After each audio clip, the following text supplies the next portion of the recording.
Life is a blessing and life is a lesson. Life is a setback and life is progression. Life is uneasy at times, life is comfortable. Life will lift you up and at times life will humble you. Life is a gift, you better thank the Lord for it. Every chance you get, someone is less fortunate. Life goes in circles, life throws you curveballs. Life can be deceiving like preachers in the church halls. Life isn't promised. If I could be honest, the fact that I'm alive, that time has me astonished. Cause I came from the underground, being tossed around, being lost and found. Now they adore the sound of the priest, far from a nuance. Verses are proverbs, written's are the new songs. Another song for the blocks and the avenues. Everything is plain, I don't speak to them in parables. I wanna praise you, Yahweh. I wanna praise you. I wanna thank you, Yahweh. I'm so grateful. I'm so grateful. Yahweh. I wanna thank you, Yahweh. For the power I see the world through different eyes. Every Sunday got the preacher telling different lies, hearing things that I really couldn't visualize. Should've listened, Big said you'd be hypnotized. I was a victim too, I say respectfully. They all up in the soup, don't know the recipe.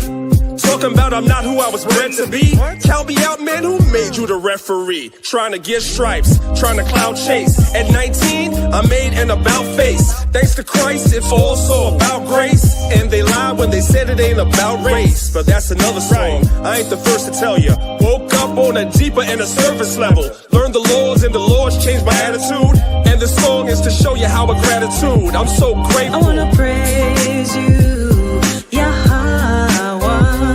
I wanna thank you, Yahweh. I'm so grateful. We're so grateful. I wanna thank you, Yahweh. Now let it ride.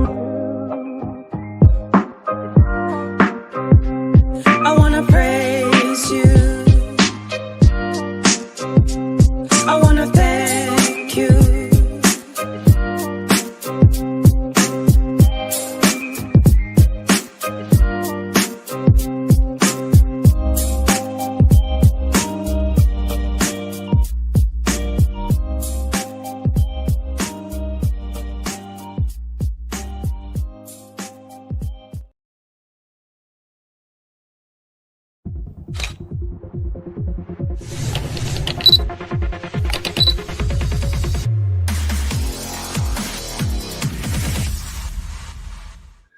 What's going on? What's going on, Israelite family? What's going on? Welcome to another Sunday class. It's your brother Priest Daniel, representing Lions of Israel. Also represent Maccabees TV. We appreciate everybody that's here to support us. I'm asking everybody that's watching us on all our YouTube platforms, whether it's Maccabees TV, whether it's Healthy Hebrews, Men of War, Rise of the Hebrews, Lions of Israel class, wherever you are, I'm asking you guys to like the video, share it, support the video. We're here every week to try to help our people be that much better. We know there's a lot going on, a lot of distractions, but this information is vital. It's literally life-saving, and that's why we come live to you, brothers and sisters, every week. With that being said, without further ado, I'm going to turn the class over to Sister Malika so she can go ahead and get started. We appreciate you guys being here. All praise to the Most High. Shalom, shalom, everybody. Shalom. How are you guys doing? As always, I like to ask if I'm being heard before I continue. Make sure you guys are hearing me. All right. Now, before I continue, let me say this. If you guys come every week, if you're here every week, I'm assuming is because you appreciate what it is that we discuss weekly. I'm asking you guys, just hit the like button and share the video. That's all we're asking. We're not asking for much. Just especially if you're a part of our body, for those of you who are a part of this body, if you're here every week and you're not clicking the like button and sharing the video, I don't know. We're gonna have to have a conversation about that. All right. Okay. I'm just saying. All right. By the way, thank you guys for coming and welcome back again. We are going to have a conversation and shortly I'm going to that you guys see what we're going to be talking about. So shout out to Sister Kim. Sister Kim, shout out to you. Nawaraka, I hope I said that right. Shout out to you. Shout out to everybody that's here. All right, I'm going to share my screen. Let me stop babbling and sharing my screen. All right. Today's class is not going to be long, but hopefully it's going to be strong. Okay. Today's class is not going to be long. It's not going to be too long. I don't really like to keep you guys here too long. I know y'all have stuff to do. Welcome, Sister Angeline. Welcome, Brother Stephen. Welcome, welcome, welcome. All right, I'm going to share my screen with y'all. Okie dokie, and let's get into what we're here to discuss today. All right. Let me see. Let me make sure you guys are seeing what I'm sharing here. Okay, there we go. All right. So today we are having a little bit of discussion, and let me say this before I I might offend I might offend a few people today. Hopefully, if you're in the truth, if you're watching and you're in the truth should not offend if you're in the truth. I'm just saying, but I might offend some people today. Maybe, I don't know. We'll see. All right. So the topic today is, why is my gut so big? That's the topic. And as I always tell y'all, when I come here weekly, right? I like to bring discussion that real people talk to me about. You know what I mean? I like to bring that to you guys. So these are real discussion that I have on a regular basis. Okay. And that's why I'm having this discussion with you guys. All right. So there we go. Why is my gut so big? We're going to answer those questions today. All right, because I'm almost certain there's quite a few of you watching that's having this issue. Okay, this is a big issue in the community. It's not just in this community, it's in a lot of different communities. All right.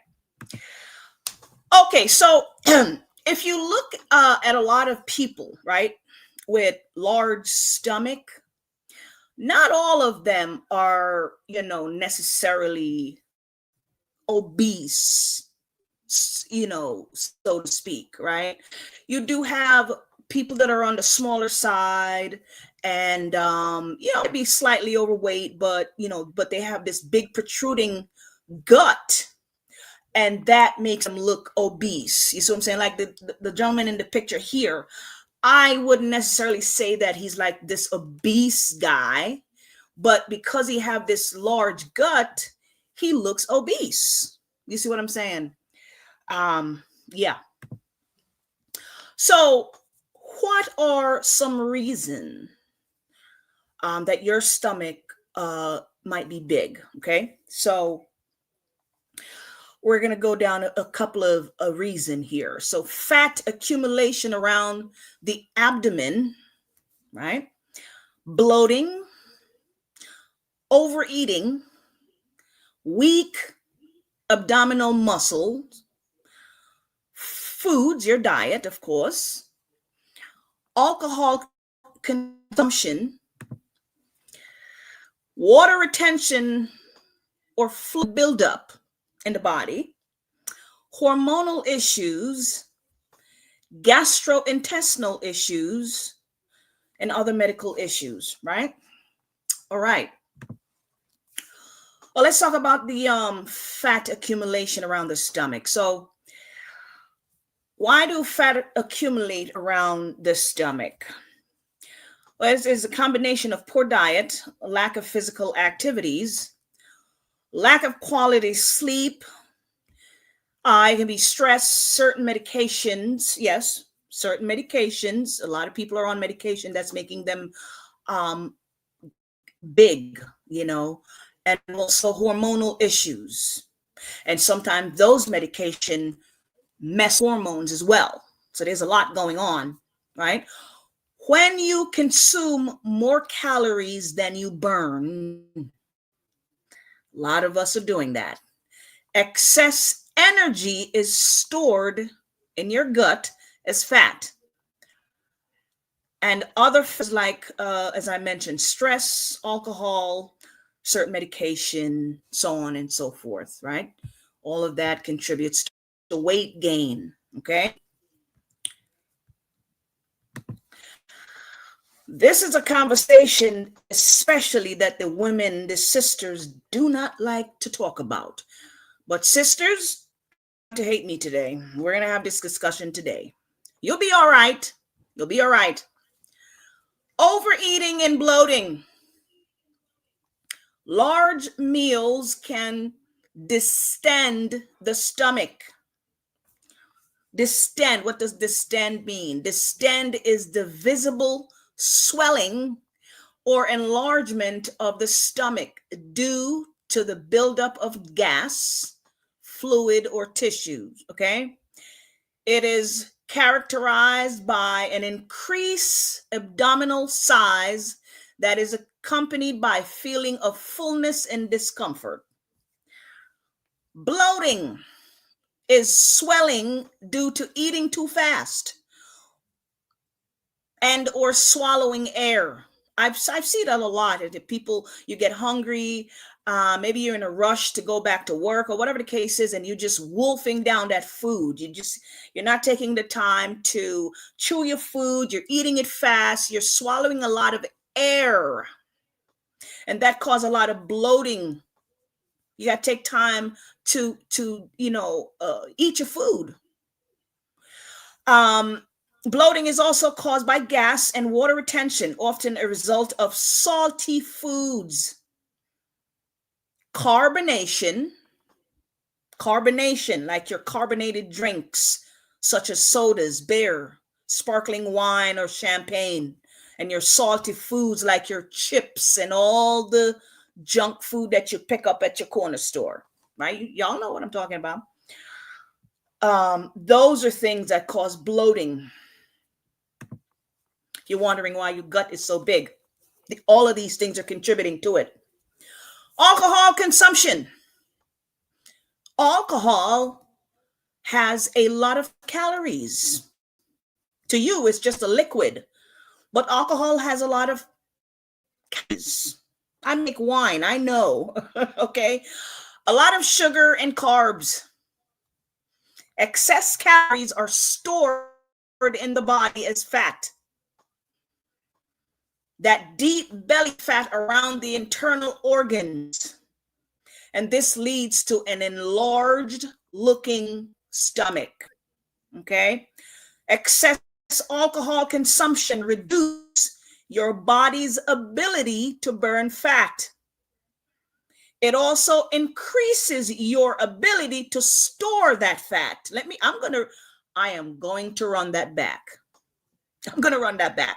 Excess alcohol consumption reduce your body's ability to burn fat. It also increase your body's ability to store the fat, okay? Especially in the stomach area. Over time, this leads to central obesity. Somebody is asking me, Sister Malika, what is central obesity? What does that mean? Central obesity is when the fat stays mainly in one area. It's central to one area. And unfortunately for a lot of people, that area is in the abdominal area, the gut.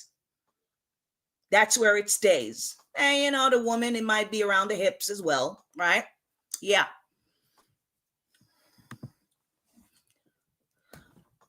For men,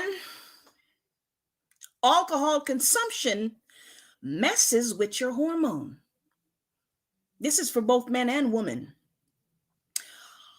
which lowers your testosterone. I'm going to say that again. Brothers, excess. Because I don't want anybody to say, well, we can't. What I'm saying to you is that moderation is the key. Moderation. Excess alcohol consumption messes with your hormones, which lowers your testosterone and encourage visceral fat. Visceral fat, again, around the gut, making you want to eat more and store fat around your gut. All right? Excess alcohol causes bloating and inflammation. Yes, it does. It irritates the stomach lining. Yes, the lining in your stomach. It irritates the and you know what? I forgot to put that in here, but long-term alcohol drinking as well can lead to a leaky gut, okay, because it messes with the lining of your intestines, okay, and that also causes gas and bloating, water retention, and gastritis. What is gastritis? Gastritis is inflammation of the gastrointestinal tract. That's what gastritis is. And a lot of people are dealing with that, okay?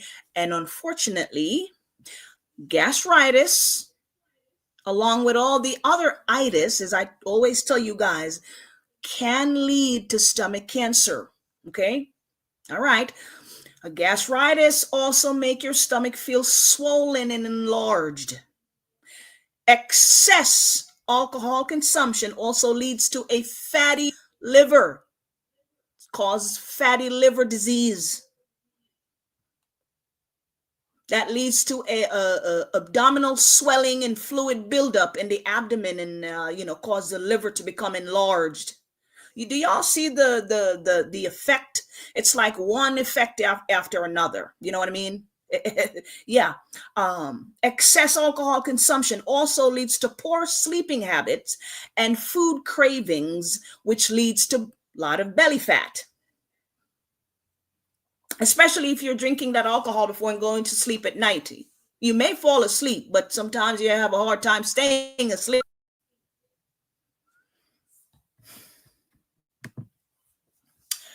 All right. Well, the other cause of a big gut here is weak abdominal muscles, and that is caused by a sedentary lifestyle. Sister Malika, what does sedentary mean? What does that mean? Sedentary is when you're not moving, when you're not exercising. Some people think getting up and going to work is exercise. It's just like, when's the last time you exercised? Well, I work 8 hours a day. That is not exercise. That's working, yes, but you're not exercising. There's certain muscles that needs to be used, that needs to be exercised. You're not exercising those muscles. And when you don't use it, you lose it. Okay? So a sedentary lifestyle is when you don't exercise. You extended period of just sitting down, which leads to muscle deconditioning. You lose, all that muscles that you're supposed to have. You guys ever see, a men walking around, and they don't really have much muscle mass, because exercising. The shoulder, the arms, that everything is flabby. There's no muscle mass there. And that tells me something about their testosterone levels, because a man is supposed to have some level of muscles, right? Exercise helps to build a man's testosterone. Okay. Lack of exercise can weaken the abdominal muscles and cause your stomach to become enlarged. I just want to make that clear. You're just sitting around, not exercising. Believe it or not, a lack of exercise weaken your abdominal, your stomach muscles, and that can make your stomach become larger.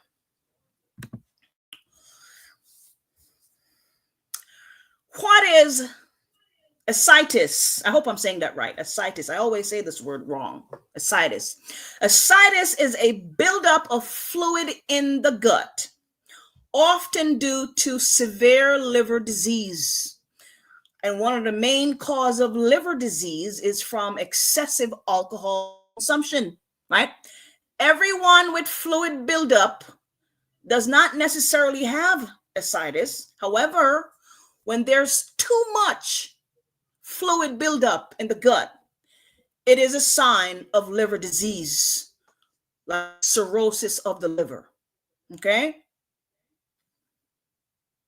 Now, you may not notice symptoms because there isn't much fluid in the belly, right? But as the amount of fluid rises, your belly will grow. It'll become full and swollen, right? Then your pants don't fit anymore because you start to get a little wider around the midsection there, right? Yeah. So let me let Esau tell y'all what ascites is.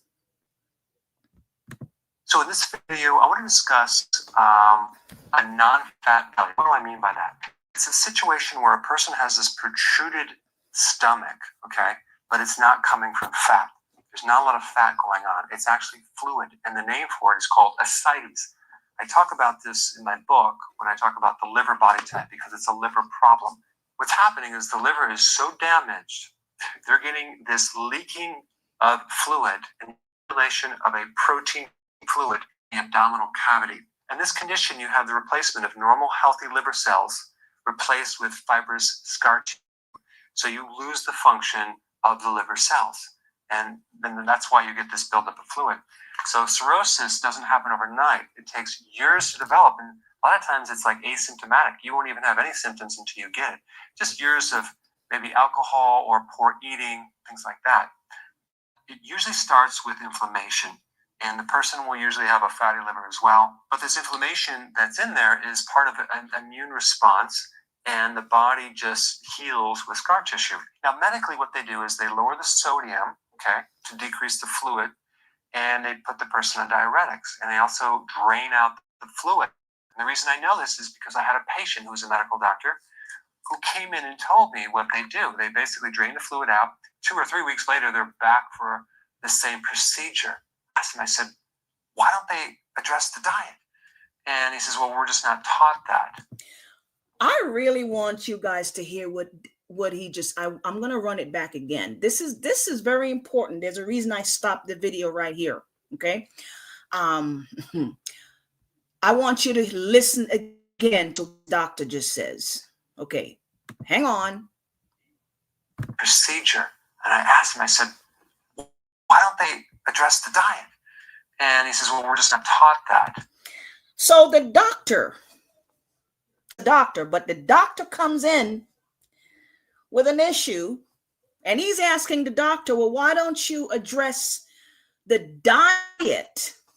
And that doctor tells him they were not taught that in school. I've been telling y'all this for years. Doctors are not taught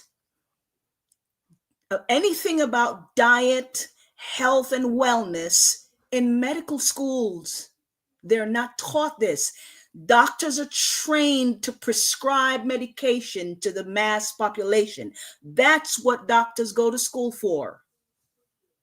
Their main job is to prescribe medication. That's how they pay their bills. So what I want to talk about is what I would recommend for the situation. Number one, I would recommend getting to the actual source of what causes the inflammation in the first place in the fatty liver.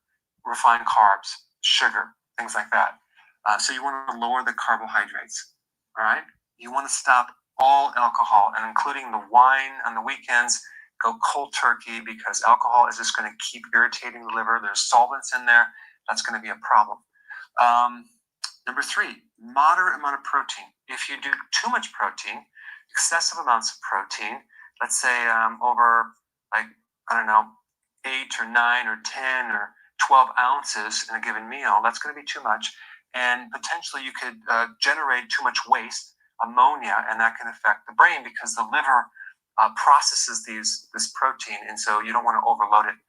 So I guess the perfect amount would be between 3 to 6 ounces per meal. And you don't want to go crazy with too much fat either. Maybe a moderate amount of fat. Why? Because when you cause damage to the liver cells, you also don't produce the bile. Bile is produced by the liver, not the gallbladder. The gallbladder just stores the bile, but the liver makes the bile. So people with cirrhosis don't have the amount of bile to digest large amounts of dietary fat. So that. All so right, this guys. video, I want to discuss. I just wanted you guys to kind of get an idea of what ascites is. Okay. All right. So another reason for enlarged gut, okay, is the hormone issues that a lot of our both men and women are dealing with hormonal issues. A lot of our brothers don't know that they're dealing with hormonal issues. You know, every human being was born with hormones in their bodies, okay? Both men and women. And just like our sisters are having hormonal issues, our men are having hormonal issues as well. It's just not talked about enough, okay? What is cortisol? Cortisol is a stress hormone that your body produces, okay? It's a stress hormone. Whenever this stays high for a long period of time, it raises your appetite. It also slows down digestion and causes gas, bloating, and stomach enlargement. Whenever this hormone stays high for too long, it causes your body to store fat around the belly. It slows down digestion and causes your belly to swell.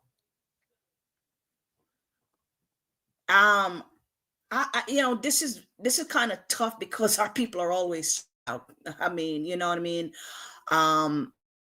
It's one of those things where it's hard to get away from. That's why it's called the stress hormone.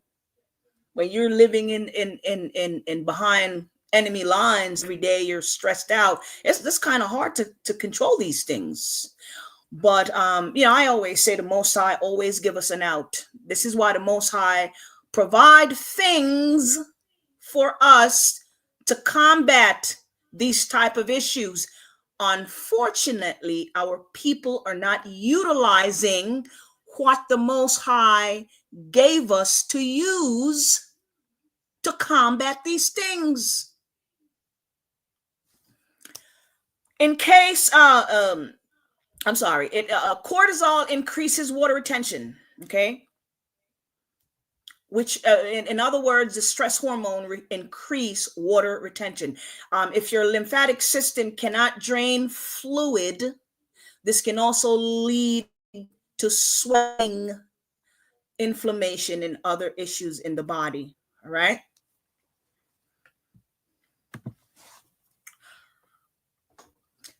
Continuing with hormonal issue. What is gynecomastia? I have talked about this. I think I've done a live stream on this in the past. But as Priest Aniala always say, repetition, repetition, repetition, right? Repetition. Gynecomastia, if you're new here or if you forgot, is a hormonal imbalance in men.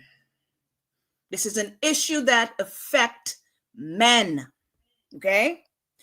Gynecomastia is the enlargement of the man's breast tissues, which causes men to have large breasts. This happens when the female hormone, which is estrogen, is more dominant in a man than the male hormone, which is testosterone. A man is supposed to have more testosterone in him. The woman is supposed to have more estrogen. A man is supposed to have a small amount of estrogen because the Most High deals with balance. And a woman is supposed to have a small amount of androgen, which is a man's hormone, right? Again, balance. Unfortunately, living in hell, now you have the men walking around with more estrogen than the testosterone, and vice versa. You have the woman running around with too much androgen and not enough estrogen, or too much estrogen overload, right? This can cause excess fat also around the midsection. Okay, so what are some of the things that contributes to gynecomastia? Obesity, a lack of exercise, The consumption of foods that disrupt your hormone. Y'all know what those foods are. The cheese stuff, the corner store garbage. You know, corner stores should not exist because there's nothing there that is good to a human body. All the stuff you find in a corner store, anything you can think in a corner store, the chips, the sandwiches, the filthy stuff they sell in these corner store. Yeah, that's what disrupting your hormones, brothers. If you ever shop at corner stores and all the crappy stuff that our brothers, you know, a lot of chips and this and that, you know, fries and all the fake oil that they're using to fry your fries in, donuts and all that stuff, right? Excessive alcohol consumption contribute to gynecomastia.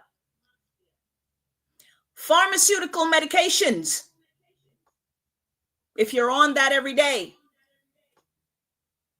Thyroid issues, liver issues.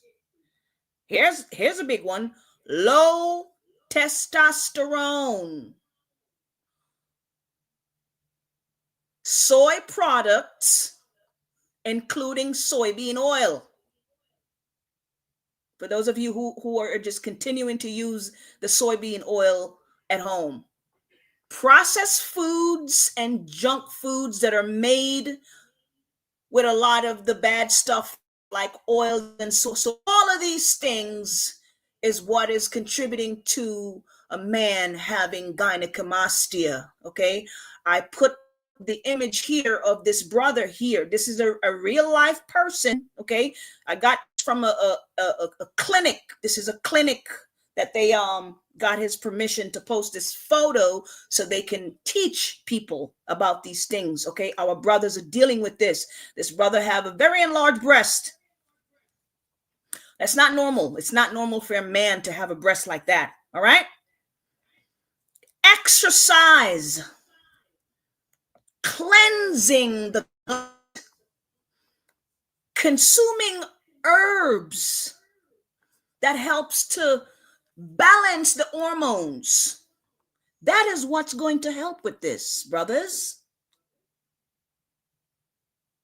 You can fix it. You absolutely can fix this. Now, as far as the breast, you may, I mean, it'll shrink, but I mean, some brothers decide to go like you're gonna have excess skin. There are some brothers who go and have them tighten the skin, right? Because you're gonna have some skin there, because you did have, an enlarged breast. So if you decide to get rid of that, you exercise, you get rid of it, you're going to have some hanging skin there, brothers. So a lot of brothers are going to the doctors to have them remove that excess skin. That's what they do. Can't avoid that. But you're going to have to get rid of that lifestyle you're maintaining. Lose the weight. Start exercising. And if I didn't mention it, I'm going to mention it again. Exercise helps to build testosterone levels in men. Okay. Your meat is making you bloated. They don't talk about this a lot. The meat industry, the meat and processed food industry, they don't want us to discuss this. They really don't. But as this lady in the video is going to end in the video here, the chicken you are eating today takes a shorter time to raise than wild chicken. And those of you who may have grown up in the South, maybe if you had chicken on a farm somewhere, y'all know what I'm talking about. Or for those of you who are from the Caribbean and where you raise chicken, you guys know what I'm talking about. The mass-produced chicken that we that we have available in the supermarket right now, those only take 6 to 8 weeks to grow. 6 to 8 weeks to grow. Okay. Meanwhile, the wild chicken, like the one that you raise in your backyard in the countryside, somewhere up in the country, those takes anywhere between 16 to 24 weeks to mature, because that's how nature intended it to be. You see, that's a huge difference. Mass-produced chickens are specifically bred for what they call rapid growth. And by the way, they don't produce eggs either. Have you noticed how big these chickens are? The legs are huge. The breasts are huge. Every chickens are just, the chicken are big. I want you guys to remember, whatever chemicals they're using to make these chickens grow so fast within 6 weeks, when you eat that chicken, when you eat that meat, I want you guys to remember, you are what you are eating. You're consuming the same chemical from that chicken, and it's going into your digestive system, and it is doing the same thing to your body that it's doing to that chicken. It's making you bloated, the same way it makes them chicken breasts bloated. It's doing the same exact thing to your body. And the longer these things, these chemicals from these meats stays in your digestive system, the longer it's going to disrupt your hormones. And this is the part where they say, oh my goodness, she just keeps saying the same thing over and yep, I am going to say the same thing over and over. This is why our grandparents gave us flushes, washout, cleanses. This is why people like myself and others have been warning our people to cleanse yourself out, because cleansing regularly and while consuming the herbal medicine makes it harder for these chemicals and these things to stay in your bloodstream and cause problem and messes with your hormones. This is why we tell you to cleanse. We're not just telling you to cleanse because we like saying it. We understand what the benefit of cleansing is. Cleansing helps to get things out your system. And it's not just taking something to go to the bathroom. No. Consuming the herbs is a part of cleansing. There's a reason the Most High gave you the herbs. He gave it to us for a reason.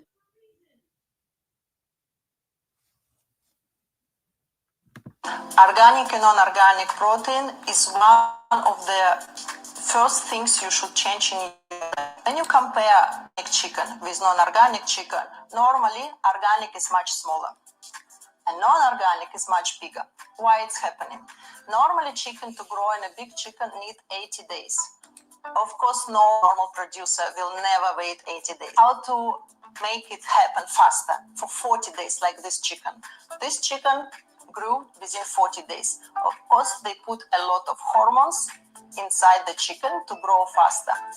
Organic, non-organic chicken, the main difference is in hormones, as I said, and antibiotics. Antibiotics used in normal production to protect us from different viruses and bacteria which can occur in animals. Of course, you eating this chicken, taking a part in your digestion, taking a part in your what it does to your body. Of course, microbiome is broken. So bringing every day a little dosage of antibiotics to break a normal production of good bacteria, a normal growth of good bacteria. Organic chicken is protected by... You guys understand what this lady is saying? Let me explain it. Okay, so your chicken has antibiotics in it, okay? Now imagine if you were to go to your doctor and your doctor gives you antibiotic and tell you to eat this every single day. I mean, not eat it, take it, go home and take this antibiotic every single day. Do you know what that does to your body? Antibiotic? It'll mess you up. You're not supposed to be. Doctors are even warning against taking too much antibiotic. It messes up your gut. It lowers the immune system. It gives you infection, especially the ladies. It'll give you a urinary tract infection, yeast infection. So imagine getting that from your chicken. Certification. It's forbidden to use antibiotics and hormones. This chicken normally small in size. It's normally more dense in the meat quality, and it's much tastier. So some people making the switch will know that it's harder, the meat is harder, but the taste is much more intense. And first of all, of course, the taste is important, but secondly, but very important, that you're protected from hormones and antibiotics. All right. This also affects the children. It also affects the children.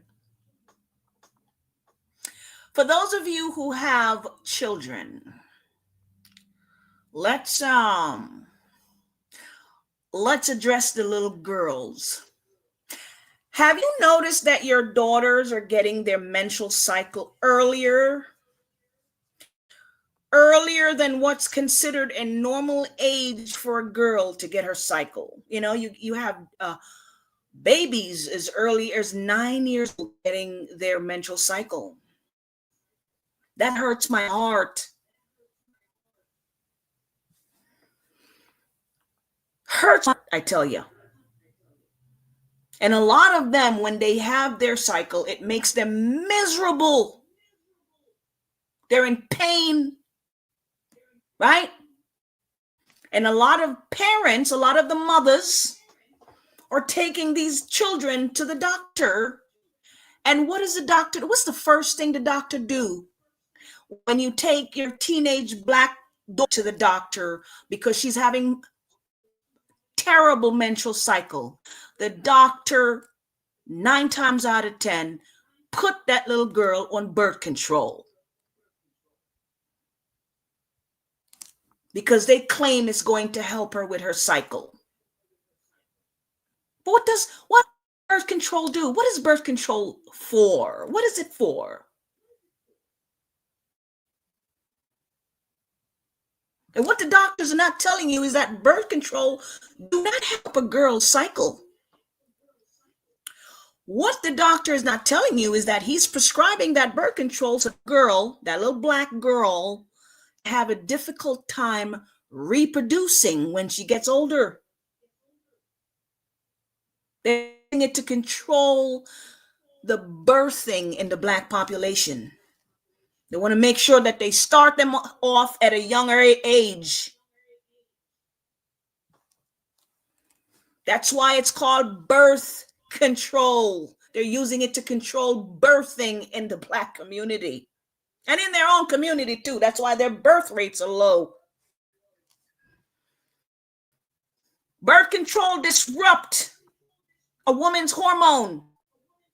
That's what it does, because the hormone is what helps you to conceive. When you take something to control birth, it messes with the endocrine system. This is the system that helps your body to produce hormone. It also contributes to fibroid and PCOS, polycystic ovarian syndrome.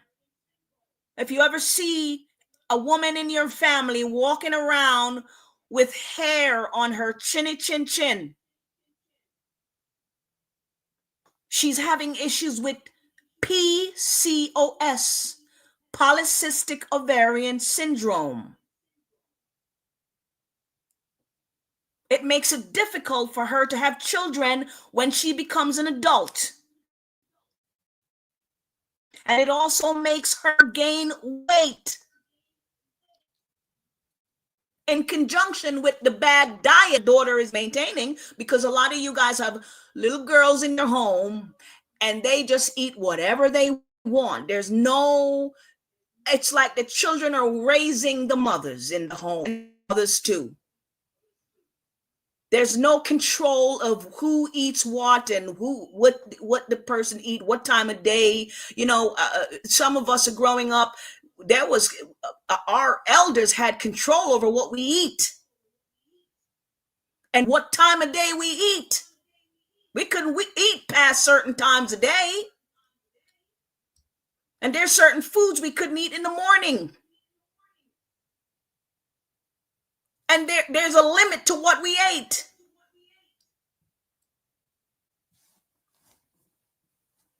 Our elders they knew better. Because they were the one raising us, not the other way around. Our parents are raising children. The children are raising the parents. Because there's no structure in the home. The little girl just come home from school and she does whatever she wants. So there's no one is controlling what she does. But by the time she reached 20, 25, she's having issues with her health. Because mama don't know what she's doing. She don't care about her health, and the little girl don't know what's going on. But anyway,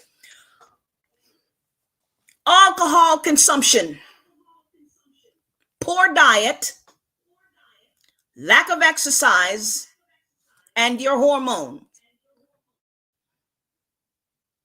A lot of women do not know that their liver has a lot to do with hormonal imbalance. The stuff you're putting in your body is messing with your liver.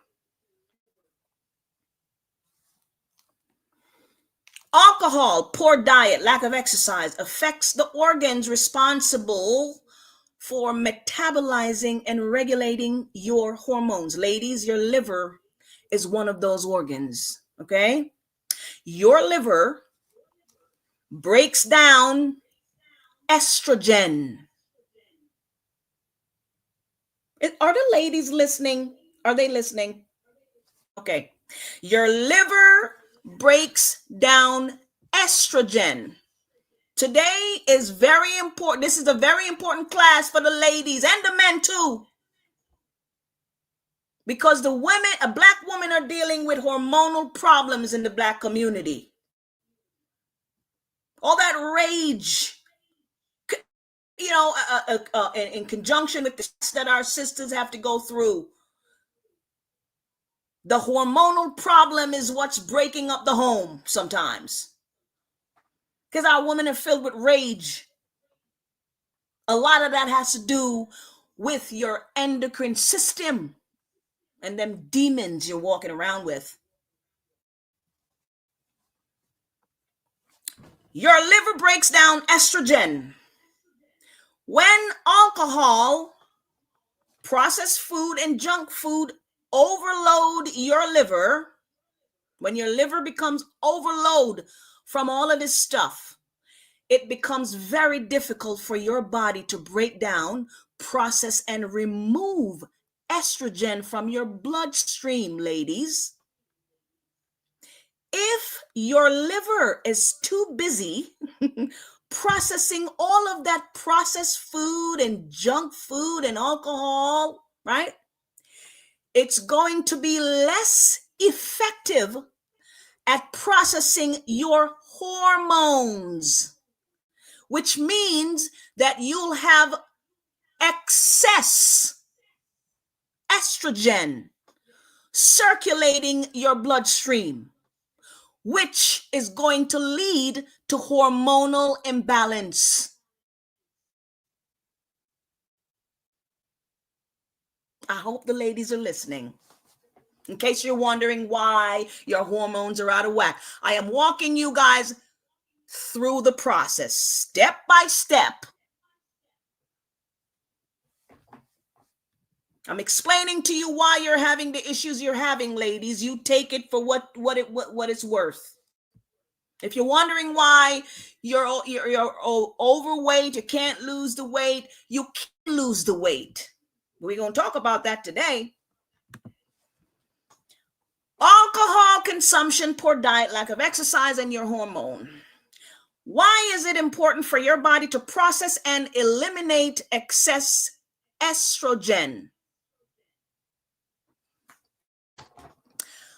The estrogen that your body produces, ladies, your body uses it. Then your liver takes it and processes it. then it releases it into the bile and then goes into the intestine, and then it goes into your stool, and then when you go to the bathroom to do a number two, you get rid of it that way. Or it goes through your kidneys, and then your kidneys fill and goes through your urine, and you get rid of it that way. Okay, that's the normal process of how you get rid of excess estrogen. However, if your liver is not working properly, or when your body is not eliminating waste properly, then you'll have a buildup of estrogen in your body, ladies. What do we call that? We call that estrogen dominance. Then you begin to have weight gain, heavy period, PMS, all the pain that the women feel every month on their cycle, bloating, breast tenderness, mood swing, menopause, all of that stuff that our sisters deal with. Hang on, before I forget, because I almost forgot. See, this is why I like to write stuff down, because I usually forget stuff. Almost forgot. So last week I discussed one of the things that I discussed last week was dental hygiene, right? And a few people called to thank me for discussing that topic last week, because they have been dealing with tooth or gum issue. So before I continue, I want to remind you guys, if you're new here, or always hold on. Let me share my screen for a second before I continue. And I'm going to share my screen. I'm going to share my screen.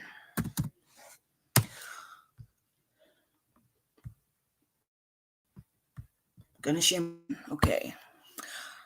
I'm on this website again called Grassroot Botanicals. Hang on. Where did it go? There we go. Okay.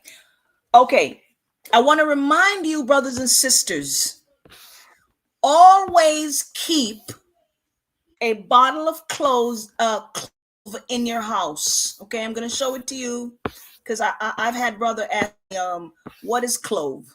I don't know what clove is. Okay, there we go. A bottle of clove oil. This is clove oil. On this website, it's $15. Shipping is included. This lasts you a long time. Let me tell y'all something. My home is never without cloves or clove oil. Okay, we always have clove oil in this house, because I also use this to gargle with, to make sure that I keep bacteria in my mouth.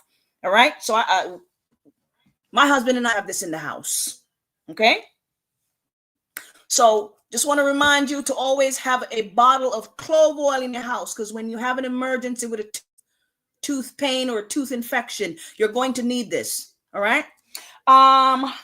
There was something else somebody called about. Let's see. I've gotten two phone calls from two individuals.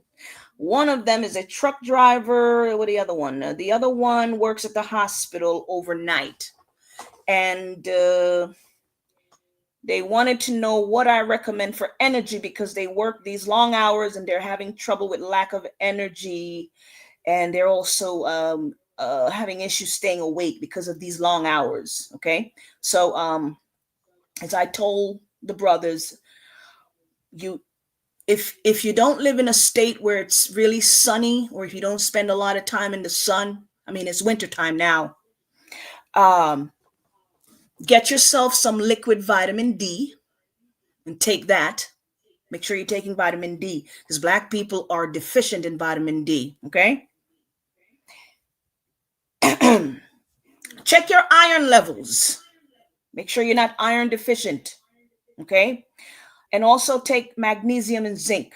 All right. But these minerals takes a while to be absorbed by the body. If you're looking for something immediate, like something to help you right away, hang on. Something to help boost your energy while you're at work and help you stay awake. Where is it? Here it is right here. This product here, again, we're on the website called Grassroot Botanical. This is called the Energy, Strength, and Muscle Builder. This is a lot of brothers think that this is just for building muscles. Yes, this does help you to build muscle, guys. And I'm going to tell you who helped me to develop this formula right here. Master herbalist Patrick Delves is the one that put this formula together. Okay, there's some really, really great herb in here. Men, this is a men's product for men who are into physical fitness because it helps to build muscle, but this also helps with energy. And a lot of brothers who are, truck drivers, they have strenuous jobs. This helps them, guys who are into construction, maybe they work at night, into the police officer, security guard, or work at the hospital, long hours. This helps to keep you up at night, just help you stay alert, because this gives you a lot of energy, is what I'm trying to say. Okay, so this right here, it's called the Muscle Force Max Energy, Strength, and Muscle Builder.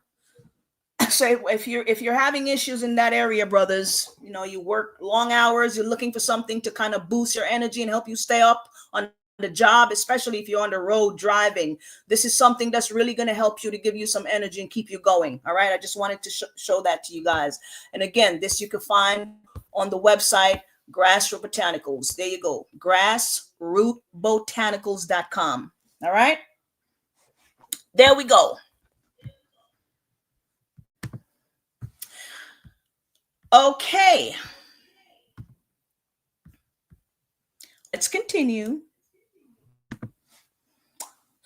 All right, so what do all mean? What we just discussed as far as the estrogen and the weight gain and hormone problems and alcohol consumption and poor diet and all that stuff. What do all of this mean?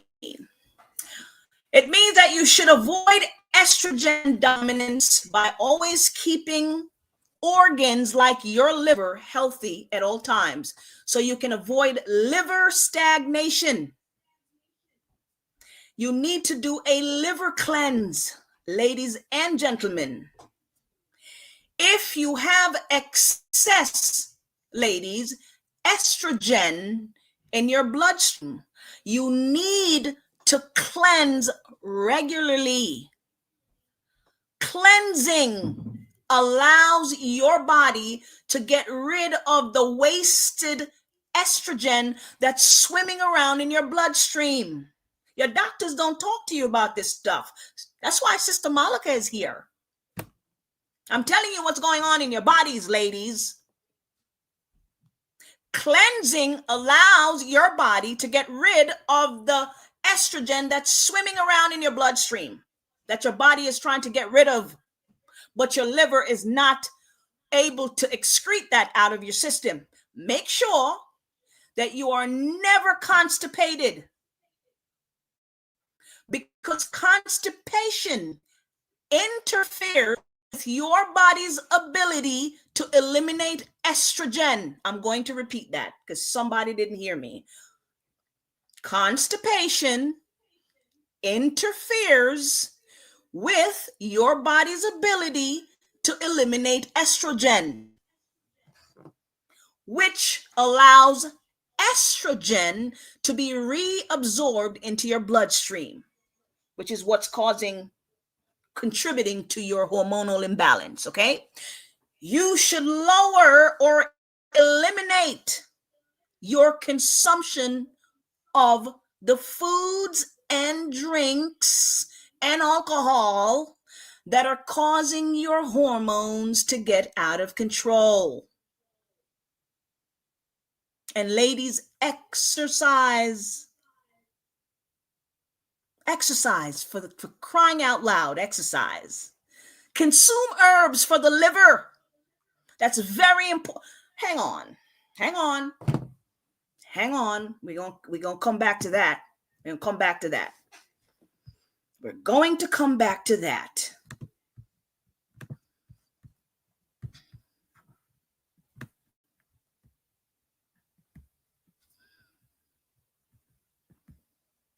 By the way, we're on the Grassroot Botanicals website, and I'm gonna show you what you need. You'll gain healthy hormones, lady. This is what I do. This is what I do. I'm sharing with you guys what I do. This right here is a liver detox. If you're trying to maintain healthy hormones and not have hormonal imbalance, you need to keep your liver healthy, because your liver is the organs that helps to regulate your hormones, ladies. It's one of those organs that helps to do that. Okay. This is $35 right here. $35 to take care of your liver. $35. Very good herbs. Okay. All right. Oh, and hang on. Give me 1 second. A lot of the sisters that are watching, they've this. I mean, this is a cleanse, right? This is a 7-day cleanse. It's only $43. $43. 7-day cleanse. The wonders that stuff like this does for the human body, if you are consistent with these things on a regular basis, not just do it once 5 years ago, and then when I ask you, when's the last time you did a cleanse? Oh, it was 5 years ago, it was 2 years ago. These things should be consistent, because if you are consistent with consuming garbage, you should be consistent with cleansing. That's the point. You can't get up every day and eat garbage. And when I ask you when was the last time you cleansed, you're going to tell me it was last year sometime. Your cleansing should be just as consistent as the garbage you're eating. That's a cleanse to do for the sisters and the brothers. And if you feel like doing a parasite cleanse, there it is right there. Right? Let's continue. Consume herbs for the liver. When you consume herbs for the liver, it detox and strengthens your liver and helps your liver to process and excrete. What does excrete mean? Eliminate. It helps your liver to process and eliminate things that don't belong in your body that is causing hormonal imbalance. That's what it does.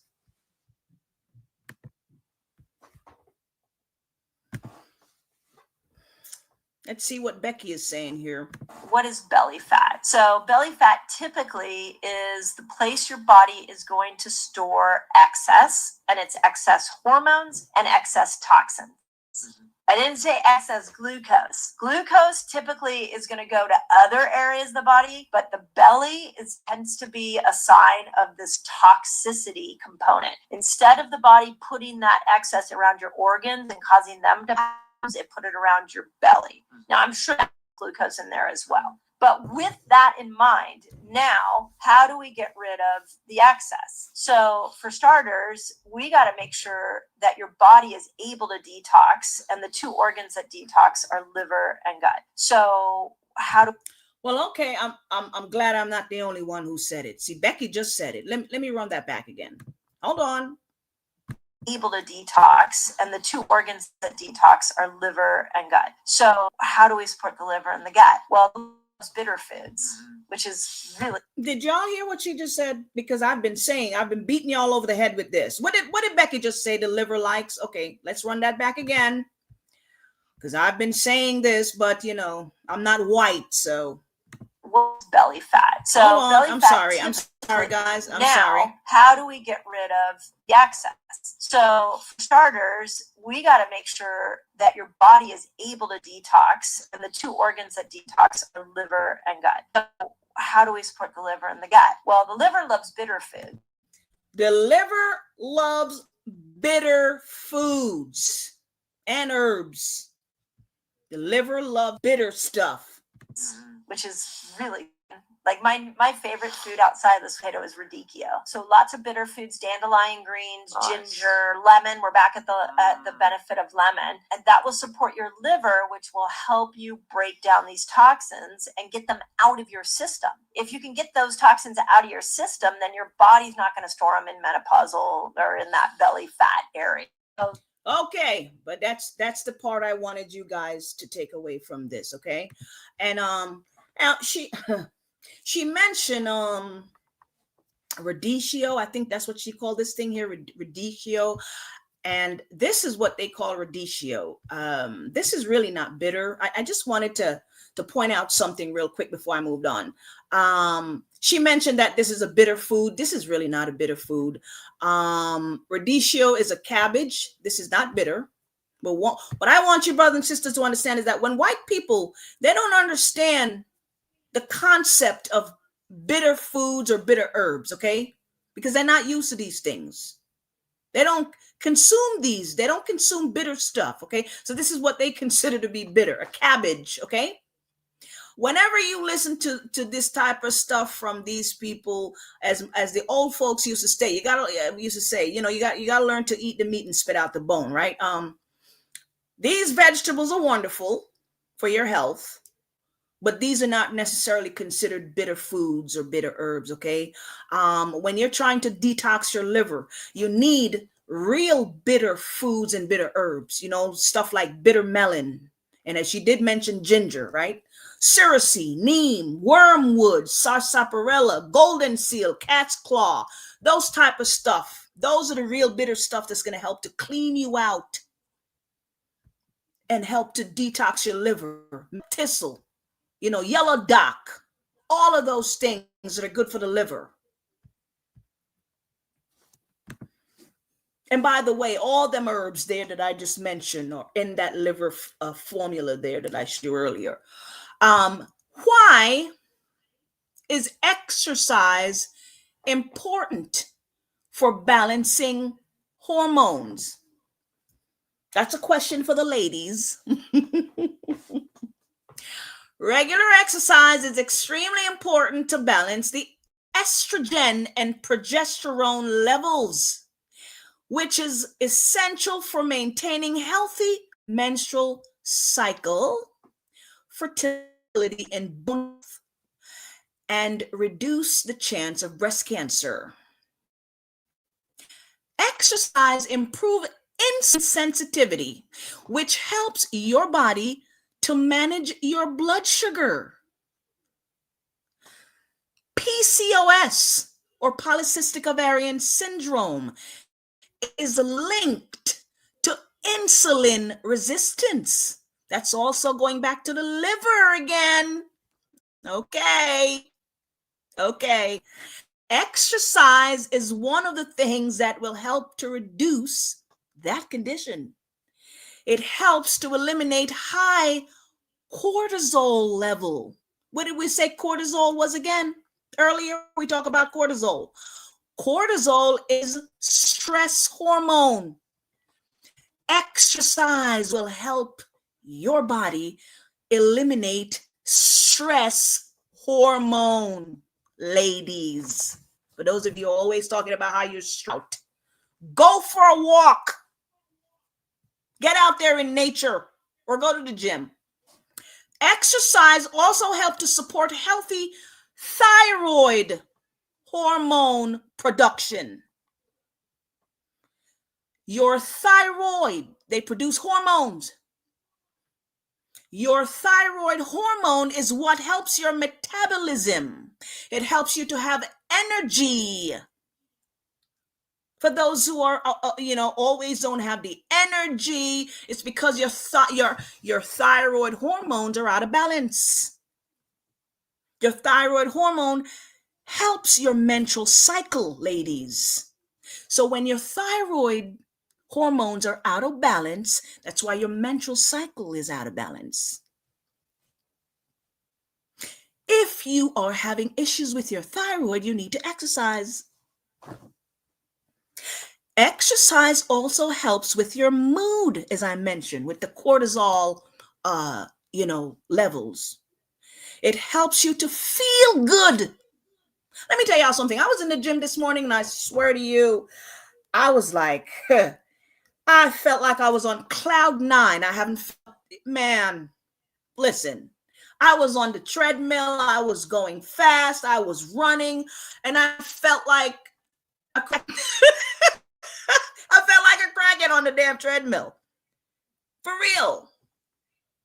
Because exercise increase endorphins, serotonin, and dopamine, which helps with your mood, and it also influences your mental health. If only you would just get and start.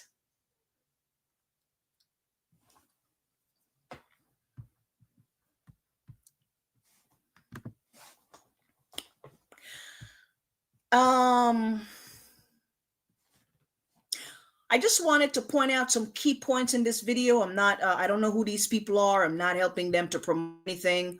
I just wanted to show some key things in this video here. So let's see.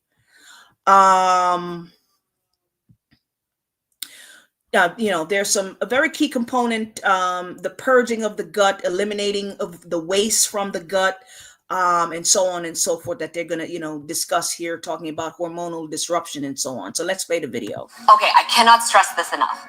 Velvital isn't just a nutrition plan. It's not just a workout plan. It's not just stress management supplements. It is a comprehensive guide that integrates them all. And the test group results have been amazing. The fact is that all your hormones are working together. It takes consistency. It takes a guided program. If you really want to achieve hormone balance, it can't just be one thing. So when you think of the 4 pillars, first of all, exercise. And most people are not moving enough, and it's really contributing to this epidemic rise of metabolic hormonal dysregulation. Pilates is low impact. Now, that doesn't mean it's going to be easy, but we're not going to get such a stress response, such a cortisol spike out of it that we would get from like a heavy lift day or a high impact cardio workout. Now, that's not to say that weight training or HIIT cardio is bad. In fact, there can be a lot of benefits for hormone balance when it's in the right amount with proper recovery and nutrition. Nutrition, incredibly important from the homeostasis perspective. When you're throwing off your glucose and insulin, that contributes to kind of that cascading effect of not feeling as well. And so nutrition plays an incredible role in the vitality you're going to feel. Hormone balance can be a complicated bundle of factors, but sometimes it can be as simple as your stress management and reducing your stress levels.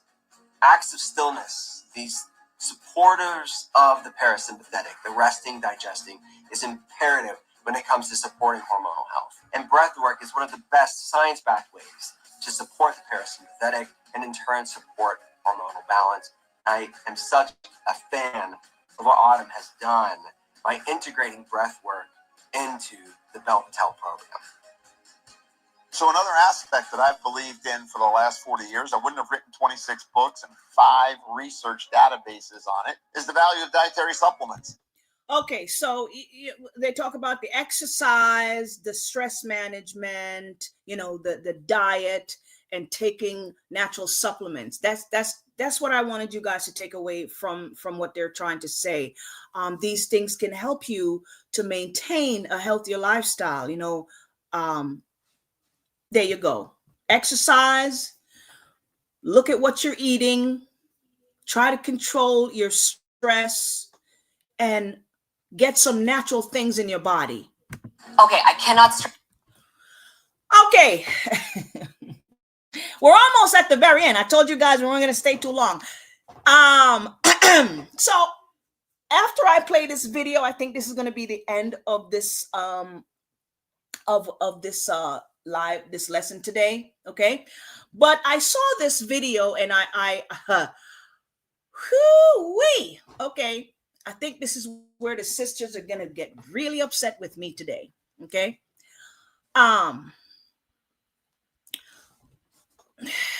because there's something I really need to address here. I have been seeing so much delusion from our sisters. So much delusion. So the question here, somebody asked this question, a woman asked this, why should I be in shape to get a decent man? That was her question that she asked, right? And we're going to listen to the video here. We're going to listen to the video and see. Okay. All right.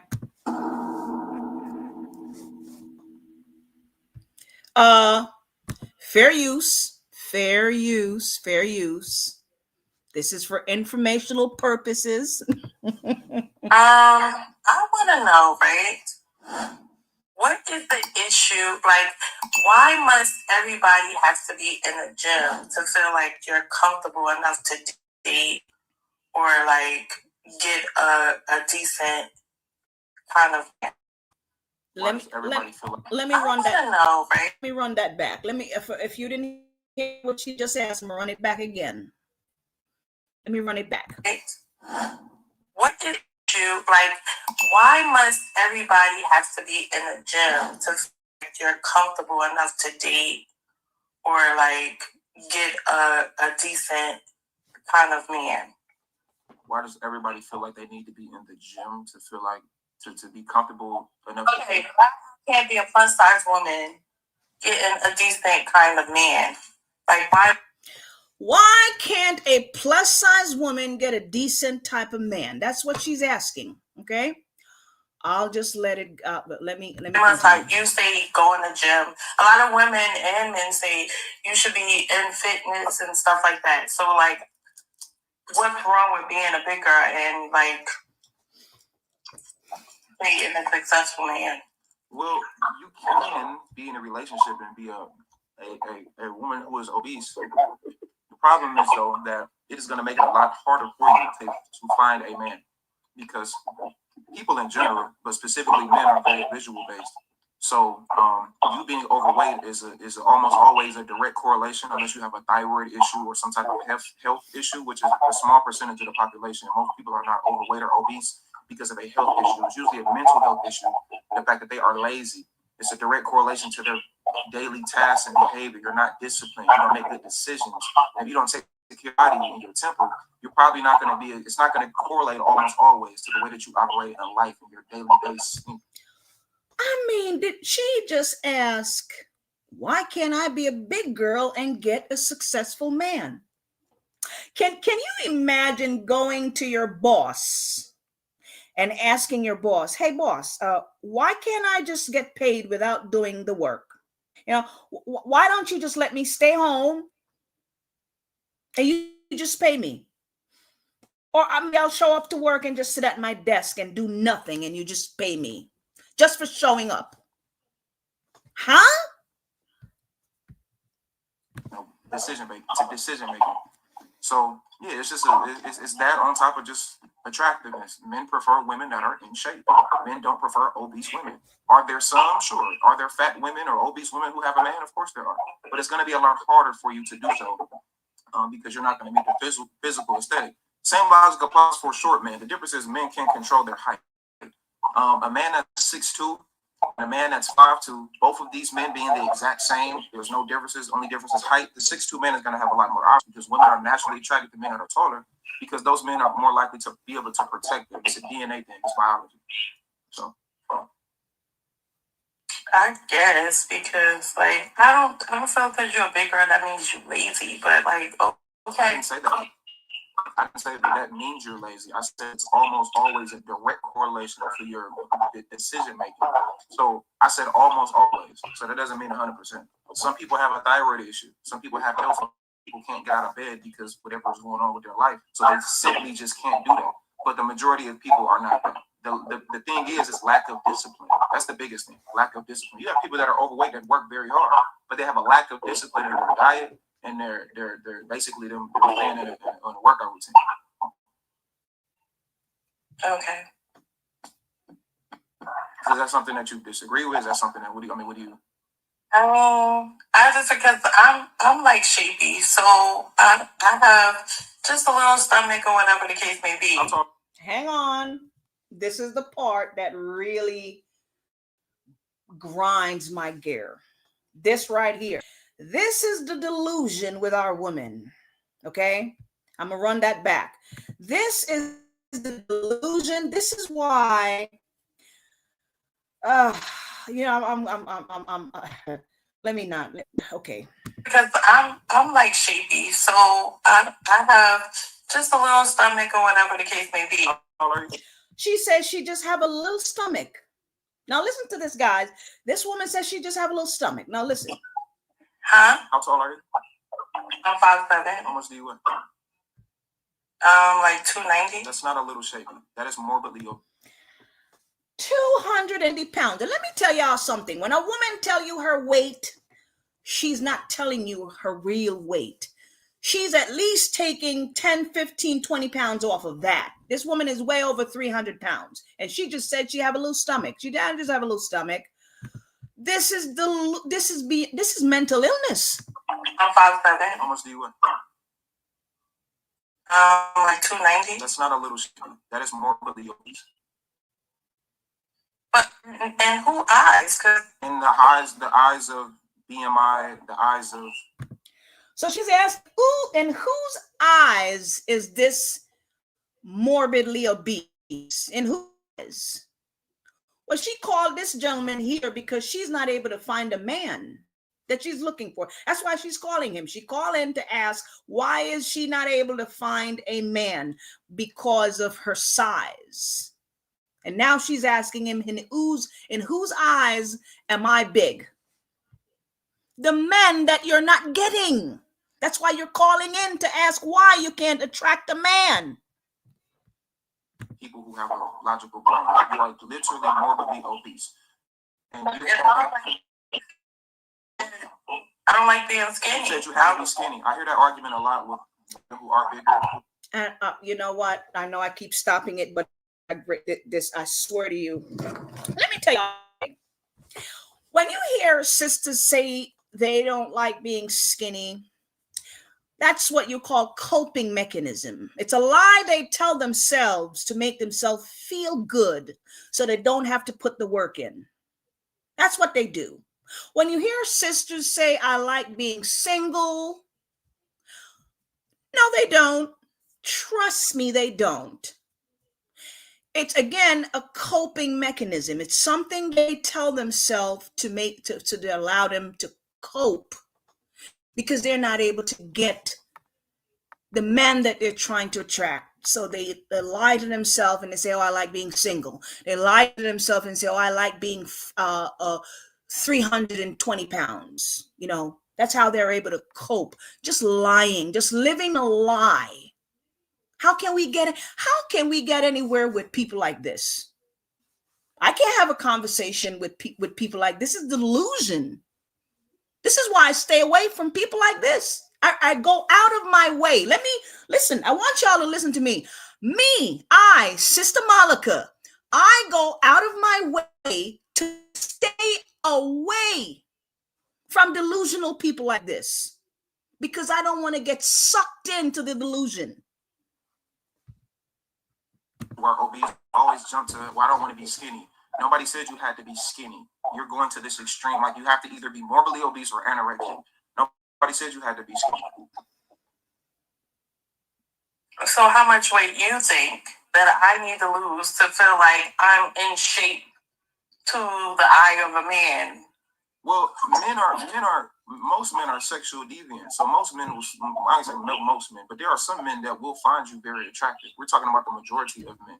But it's not necessarily about getting a man. I think you're thinking of it incorrectly. You don't get in shape for a man. You get in shape for yourself because you want to live past 60. Have you seen a morbidly obese 70-year-old, a morbidly obese 80-year-old? You barely see morbidly 50-year-olds. They usually don't live that long, and by the time they hit 40s and 50s, they start to have health ailments, and they start to have a direct, close relationship with the hospital and their doctor. So does that mean that you're gonna just die? No, it doesn't mean that you can die in a car accident. But we're talking about the likelihood. The person in the U.S. lives till about 78 years old, 80 years old. More than likely, you're not going to get there with you being at your weight and at your height, almost 300 pounds. But you didn't answer my question. What did I not? I said, how much weight do I have to lose to be in? I know you said it's for me, but if I like how I look, then it's not for me. It's for the man. Another lie. I mean, she just keeps sucking herself into the delusion. She like how she look. Really? Does anybody really believe that this woman loved being over 3 pounds? Really? It's not about liking how you look. I get to your question. It's about your health and longevity. And honestly, let me ask you a question. If you had the option right now to be 106, would you take it, yes or no? You didn't have to work out. You was just I could just smack my finger, you'd be 160 pounds. Would you take it, yes or no? I honestly can say my best weight was 220. Answer the question. Answer the question. No, I don't want to be 160. No. Okay. Did you? Oh my God! Okay. Let me tell you all again, man. Listen, I go out of my way to stay away from sisters like this. I go out of my way. I don't want to be around anybody like this at all. You were given a red herring and then you answered the question. Unmute your mic. So, given the opportunity right now, you would not take the opportunity from being 290, almost 300 pounds. You wouldn't take the opportunity if I could snap my finger and you could be 160. Because I don't want to be that small. I mean, you can always get bigger, but the thing is, like, again, if I'm given the opportunity, if I just snap my finger, you wouldn't take that chance. You would rather stay at 290 whatever pounds, which more than likely you probably are already over 300, but you wouldn't take that opportunity. You would stay at 300 pounds. Yeah, because I'm really happy.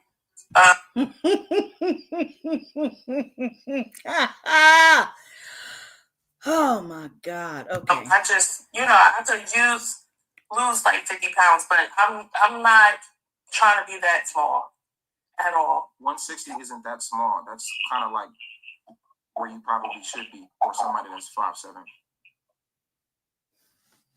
I mean, you likely couldn't do 10 push-ups right now. You likely couldn't even run half a mile. That is a problem. I don't think that you are not physically capable of doing things that the average person is allowed to do or can do. I don't know. I'm really athletic. I don't know.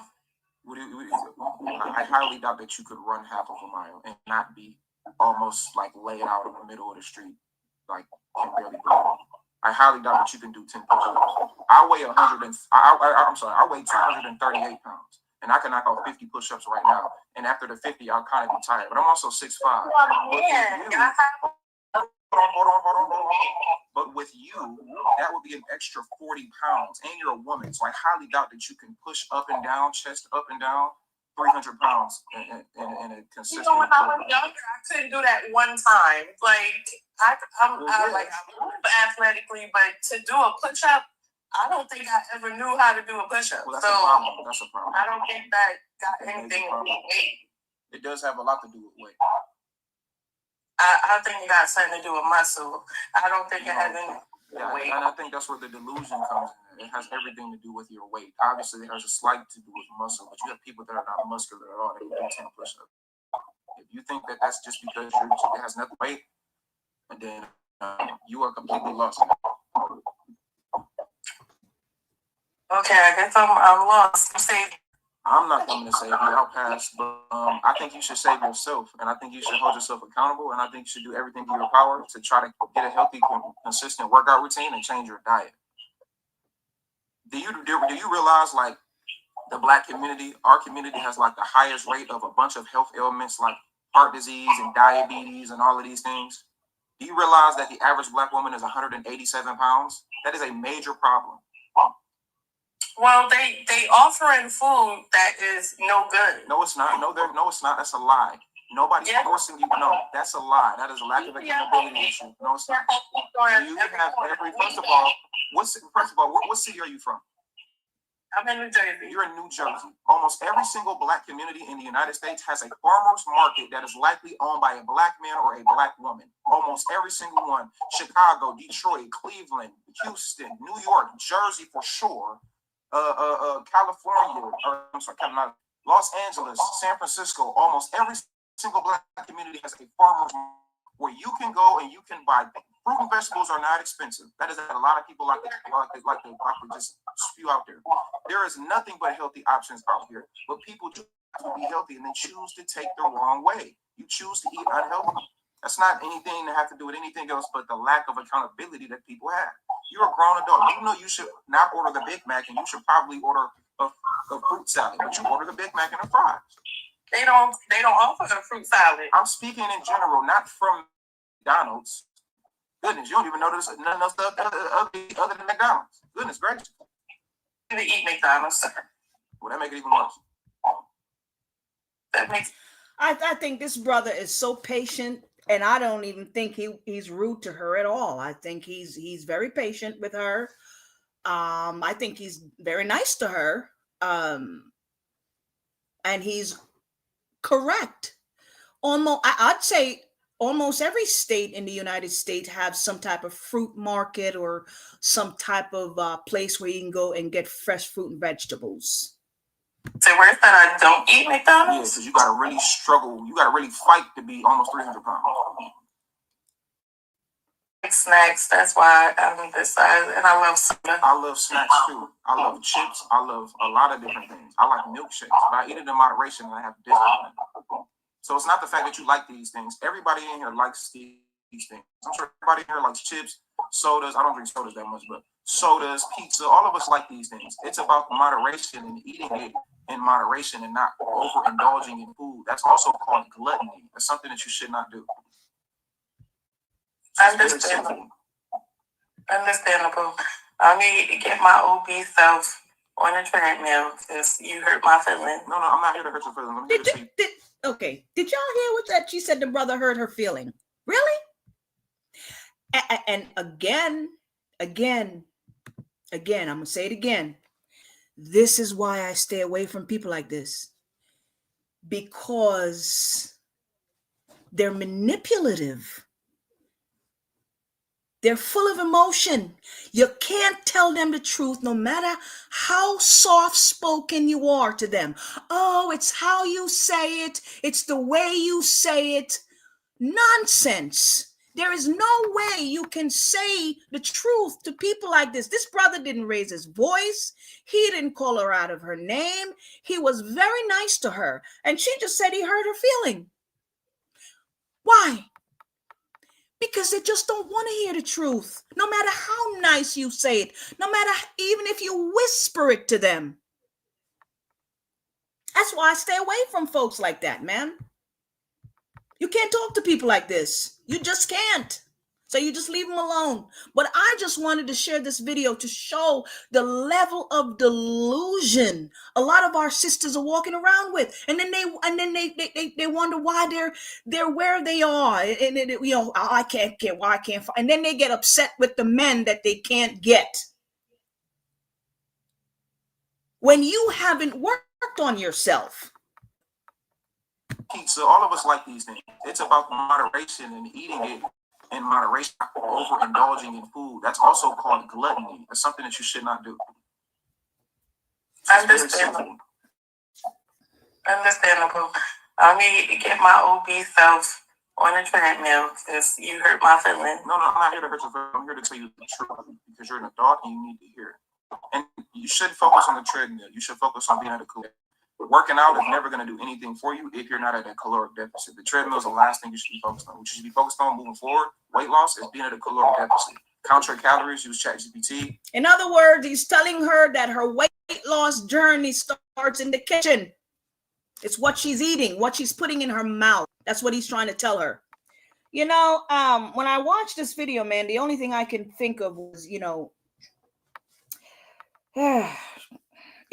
sisters like this are just living in this fairy tale, mystical Alice in Wonderland fairy tale, because they expect to do the bare minimum, right? And some good, decent, hardworking, ambitious brother should just accept you as you are, big, obese, and lazy, right? That brother had to work hard to get to where he is and make himself into a man, right? And you think that what he deserves is someone who doesn't care about what they put in their stomach. Someone who has made no effort into taking care of her physical well-being, right? What kind of wife and mother do you think a woman like that is going to be? If she don't even care about her health, do you think she's going to be a good example for her children and their health? Do you think that brother is going to come home to healthy meals from a hard day at work? She going to give that brother hypertension. She going to give her children early childhood diabetes. That brother is going to come down with prostate problems, all type of medical problems, because she don't care. She can't take care of a family. A woman like that, brothers, let me tell y'all something. A woman like that cannot take care of a family. You'll die early. Your children will come down. By the time they're 15, they're going to have hypertension and A1C problem, diabetes issues, all type of inflammation and all type of stuff in their going on with their health. That's what's going to happen to your babies if you have babies with women like that. There's not going to be any health in the home. Everything is going to be chaos. Y'all be running back and forth to the hospital. Crazy. Just insane. Anyway.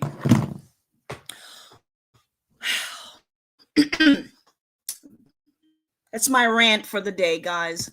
Sorry. All right.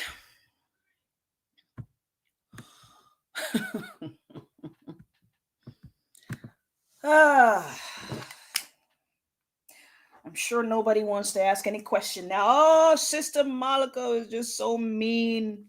Anybody have any question? Throw it in the chat. Throw it in the chat. Shout out to Sister Arajuku. I swear, Arajuku. Shout out to you guys in the chat. If you have any questions, throw it in the chat before I go. We're about to turn, we're about to get out of here. If you don't have any question, that'll be it for the day. Once again, I want to thank you guys for coming in. As always, I appreciate it. All right. I'm sure somebody is upset. You'll get over it. Let's see. I think somebody have a question here. What was the question? Where is it? Hypertension in kids is same way it is in adults. If kids have high blood pressure, they have high blood pressure. Gotta check their get it checked. See where it is. It's the same thing. Oh, you got to change your diet. You got to change your diet. And yes, children can do cleanse. I always shared with you guys that my grandmother started us off when I was about 5 or 6 years old. That's the age that I got my first cleanse, cleaning my gut. Okay. And when we did a cleanse at that age, we'd have to fast for the day, meaning when we wake up in the morning, my grandmother would be in the kitchen bright and early with a cup of this thing for us to drink. We have to drink it. We have to finish the entire cup, right? About 5, 6 o'clock in the morning. And then she would monitor us throughout the day. We couldn't drink. I mean, we don't have to just drink a lot of tea, a lot of water, just a lot of liquid to help flush the system out, right? A lot of herbal teas and stuff like that. And then at the end of the day, we would have a bowl of soup for dinner.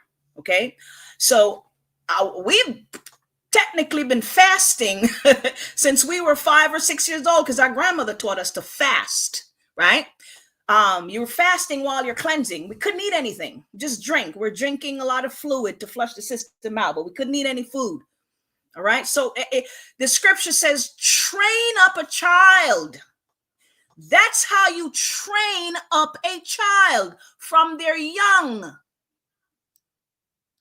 And as you can see, I have not departed from it. Okay? That is how you train up a child. Start when they're young. Yes, children can get cleansed. I'm just letting you know at what age I started to get my cleanse. Around 5 or 6 years old was when I got my first cleanse. I'll never forget it. And Sister Angelina says, should I stay home from work the whole 7 days? Absolutely not, sis. I've done that cleanse quite a few times. I've gone to work. You're going to flush the system out on the first day. Make sure you're doing it on a day off. So if you're home on the weekend, you could do it, that flush, on the first day. And after that, all you're doing is following a specific diet. Okay, that's a part of the cleanse as well. And you're going to be drinking the herbs. You know, when I do cleanse like this and I have to go to work, I prepare the herbs and prepare the meal, and I take them to work with me. You see what I'm saying? I put it in my little bag, my little lunch bag, and I take it to work with me. So I'm doing the protocol while I'm at work. You see what I'm saying? I'm not skipping anything. I'm still doing it. That's how you do it. You're not going to be going to the bathroom the entire 7 days. If that's what you're asking, no, absolutely not. You're only going to the bathroom the first day, the very first day. And you just want to make sure that that first day is a day off. If you don't work on the weekend, that's the right time to do that flush the first day. For the next 6 days, you're not going to the bathroom like that. I mean, you go regularly like you normally would, but the first day is when you're really going to be flushing out. All right.